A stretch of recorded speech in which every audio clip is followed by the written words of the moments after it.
Hello everybody, it is your hunter Fallow here and welcome back to the Hunter Call of the Wild. Today, as you can see, we are here on the beautiful Ski Ridge.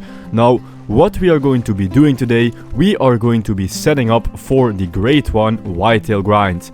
Here on a ski ridge, we are going to find all our zones right now. That is what this video is going to be about. And while I'm going to be doing that, I am going to be, teaching you guys some stuff about setting up your herd managed whitetail grind, so you guys know how to do it yourselves. I'm going to show you guys with my own videos, my own stuff that I'm recording right now. I'm going to give you some reference to see what you guys are going to have to expect when you are going to start a herd managed grind.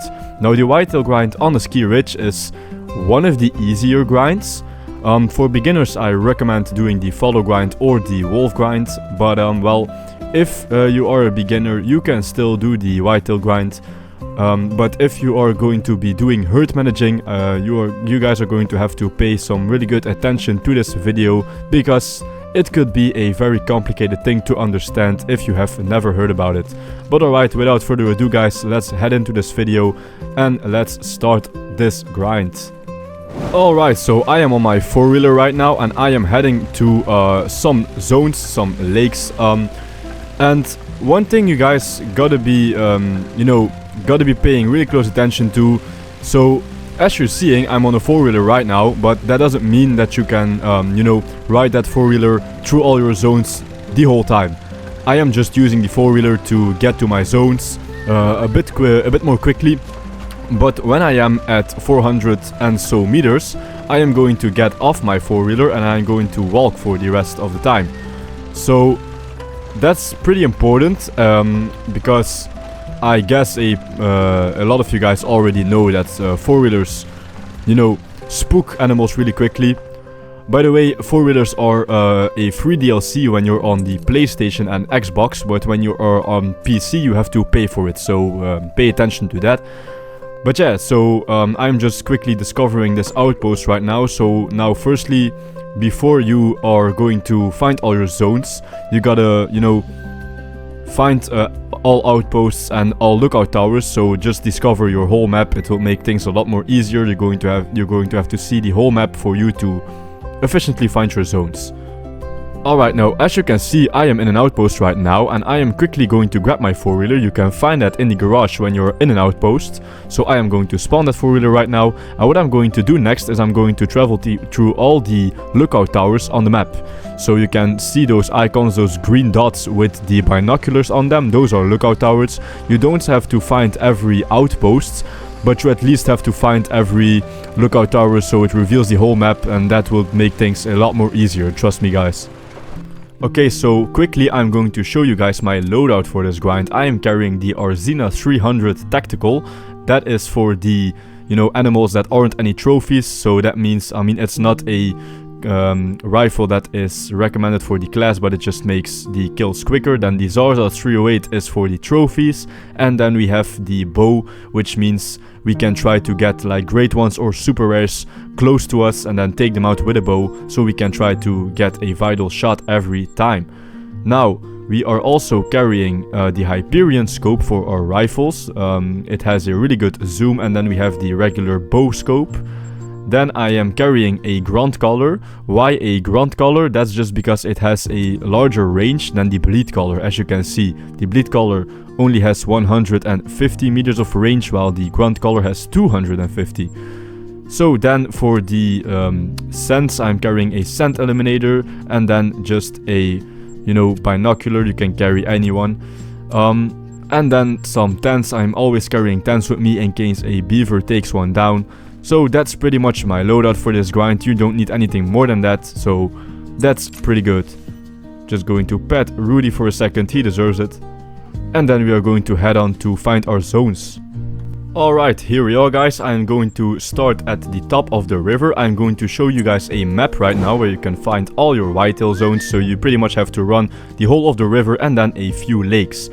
Now, what I'm going to do now is I am going to place down a tent. Why am I going to place down a tent? That is because when you change the time in a tent, it is way cheaper than changing your time at an outpost. So keep that in mind if you want to save money. Look, it only cost me $188, so that's almost nothing. Now, when I changed the time, whitetail drink from 8 to 12. And I changed the time to 8:30 because, well, I'm going to have to walk, you know, the whole river. I'm going to have to walk to that lake right now, so that is going to cost me some time. So I reckon I am going to be at like maybe 9 when I'm going to find my first whitetail zone. So that means they are probably going to be in that zone. So we are going to walk over to that zone right now, going to discover everything. And then what you guys gotta keep in mind is that you also have to keep an eye out for the zones that you are seeing marked on the ground. Because whitetail, pretty much any animal by the way, aren't always in any zone. So you are going to find whitetail zones pretty much on the all of the sides of the river. So you're going to have to discover the zones marked on the ground as well, as they are not only in their zones all the time. But yeah, I'm going to spot around, see what is on the ground and see if I can find some zones right now. Well, I am in fact going to take some other animals if we see some nice ones, like that black bear over there. Did I just instantly rip shot him? Oh gosh. I did not expect that to happen. Well, I just took a shot at him like he was running, but I just thought, well, let's just try to take a shot. But looking at that, probably going to be a hard shot. That's pretty damn cool. I was not expecting that. Now, you see I am at this lake right now. There aren't any whitetail zones for me, and there probably won't be for you guys as well. Because in this part of the map, there just aren't any whitetail. But you have to walk across the whole river and you will find whitetail zones. This is one of the zones where Manitoban elk are around a lot. So not any whitetail right here, but here's our black bear. And I reckon that's going to be a nice hard shot. And yes, it was. That's your instant rip shot. I was not planning on doing that. He was just running away. I just wanted him to stop for a second. You know, when you shoot a black bear, they are going to stop for a second. And then I wanted to take another shot, trying to get one of the vitals. And then I just somehow instantly rip-shotted him through the heart. So that's a pretty damn good way to start off this video, guys. And now I'm going to have, you know, a pretty long amount of time to walk across this river. It really takes up a pretty long amount of time, but it is worth it. You guys just have to do it. It's worth the patience because you just need all your zones in order to get a good herd managed map. Now, I was already expecting to go across a few Manitoban elk walking through this river. They're only level 3s right here, but I think I'm going to try and get a shot on that one. And that's gonna be a rip shot. And now I'm actually realizing I am shooting all these animals and I probably am spooking away some of the whitetail. And that's actually the reason why you want to check out the marked zones on the ground. Because most of you will shoot animals if you come across some nice ones. So that actually may happen, that you spook some of the whitetail. And that's the reason why you want to check out those zones on the ground. In case you know, just in case you don't miss any. But yeah, still, if you find all your whitetail zones, I mean, if you find a lot of whitetail zones in the beginning, so when you ran the river for the first time, you probably won't be finding all of your zones. So I think I am going to be running this river for 2 times. But that's just what it takes for you to get a proper herd management. That's actually, it is a pretty long process in the beginning. But the thing is, with this herd managing, going to take a look at this elk first. It's a silver, ready we hit him through the lung. Okay, so that's actually the thing with this herd managing. It is a long process in the beginning, but it is all worth it in the end, because when you're herd managed, you are going to be finding diamonds and great ones way quicker than just normally grinding. So that's actually why we are herd managing. And that's the first whitetail zone right there. Okay, so there are 2 bucks and then 1 doe. So this is an example of an exterior zone for me, because this is not a great zone to set up on, in my opinion. So I am going to make that an exterior zone, but that doesn't mean when you are having an exterior zone where you're not setting up on, that doesn't mean that you don't have to shoot that one sometime. Because when you're setting up on exterior zones, you're going to have 8 of them and then 8 main zones. So the 8 main zones you're going to just leave. You just leave them be. You shoot any animal in those main zones and you leave the diamonds on there. So you don't have to change your main zones. But for the exterior zones, it's a whole different story. You have to shoot exterior zones, and then once one of the exterior zones is completely shot down, so only has small males in there and those, then you have to pick up your tent and your tripod, and then you are going to have to set up on another exterior zone. And that way you are going to have every zone except for your main zones completely shut down. So that is what you want with herd managing. And I just came across another zone of whitetail, and there are a lot more right here. And maybe I'm going to make this a main zone. I am still looking because I still have to find like maybe 35 more of these zones. But yeah, I'm going to make this an exterior zone for now. So I am going to go ahead and set up on this one. And maybe I can get that one to be a main zone. I just gotta have to, you know, find all of my zones. Look which zones are the best to make exterior zones. So for exterior zones you actually want zones that you like, zones that you think are easy to shoot, like pretty open, easy to get a clear view on your whitetail. And well, this one is alright, but I do think we are going to have way better zones than that. So that is going to, you know, explain my decision here for me making this an exterior zone. So I'm going to place my tent right here. You want the tent to be about 230 to 250 meters away from your zone. In that matter, you won't spook your whitetail. And then you are going to have your tripod about 150 meters off your zone, or 200 meters, doesn't really matter. You can place your tripod a little closer, but then you just have to keep in mind that you are probably going to have to walk or even crouch to that tripod, because otherwise you are going to spook those whitetail. So I am going to take a look. Well, 150 meters is not going to be possible for this one because, well, as you can see, this is a whole damn forest. But I'm going to try to get in a good position to place that tripod down. Now when you're on the river, guys, it's a pretty hard job to place down those tripods. It's really a pain in the ass. It's actually, as you can see, it's